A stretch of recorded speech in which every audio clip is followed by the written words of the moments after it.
കഥയിലെ ഹൂറിയോ ഞാൻ കടൽ നടുക്കോ നിന്റെ മരതക ഗൃഹം കരുതി വെച്ചു നീ എനിക്കായി അപരിചിതപുരം. ഇവിടമോ ശരണാലയം നീ തരും കരുണാകരം. നമ്മളെത്തിയ പവിഴദ്വീപഹൃദം തേടിയ തീരം ദൂരം.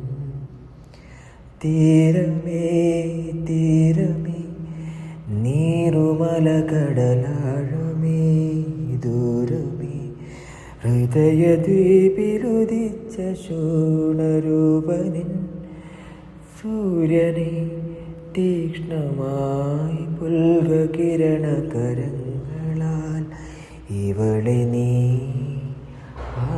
ആകാശമേ.